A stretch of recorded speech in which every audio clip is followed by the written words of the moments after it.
Cedarburg Cultural Center would like to welcome Debi Zeinert as the August Artist in Residence. Thank you for being here this month, Debi. Thank you for having me. You are welcome. Can you start by telling us a little bit about what media you work with and what the focus of that current work is? I am a calligrapher.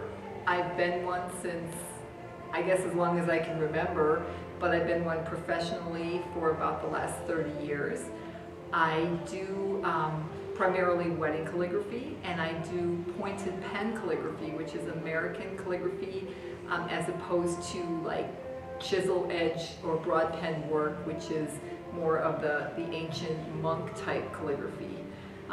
Like I said, I focus mainly on weddings and do about 200 weddings a year. Wow. So what made you want to be a calligrapher in the first place, and why is it that you do what you do today?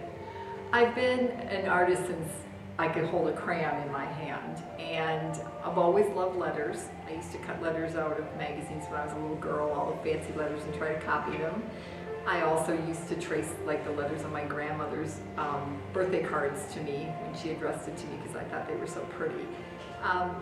I also draw and I paint. Used to do it a whole lot more until calligraphy took over my life. But I've always known I wanted to be an artist, and calligraphy actually gave me the skills to be able to make a living at it. Great. So what kind of career preparation was there to become a calligrapher?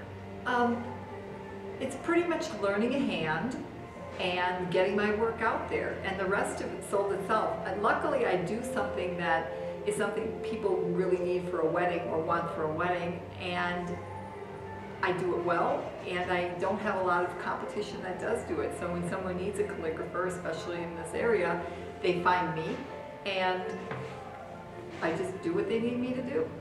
Great. So what have been some of your obstacles along the way? And at the same time, what have some of your greatest successes been? The hardest part is to get people to understand that it's calligraphy and it's not a computer. So it's not always going to be perfect, but you don't want it to be perfect, because if you did, you would be using a computer to do the work. That's, and justifying the cost. It's not an inexpensive thing for people to have for their weddings, because it is done, every piece is done by hand. So unlike a computer printout of something, you've pretty much set it up and it doesn't matter how many you have, it doesn't take much longer. But when I address an envelope, whatever envelope A takes, envelope Z takes the same amount. So there's no cutting the time by having a bigger quantity. That's the hardest thing to get people to understand, is why I charge as much for one as I charge for the last one. And my success is, I've been blessed in this field. I've been in Martha Stewart's magazine. I've done very high-profile calligraphy for customers for weddings, and people find me and I ride along on their coattails. Great. Well, we certainly love the work you do. So what are your dreams and plans for the future as it relates to your career in the arts? I'm actually segueing into letterpress now. I own several vintage letterpresses, and I want to take my calligraphy. What I've been doing is taking my calligraphy, having plates made with it, and I'm producing a greeting card line. So I want to take the old with the new, and I want to have something out there that it can't be replicated by a computer.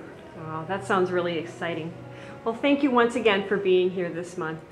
It was great having you. Thank you. It's been my pleasure.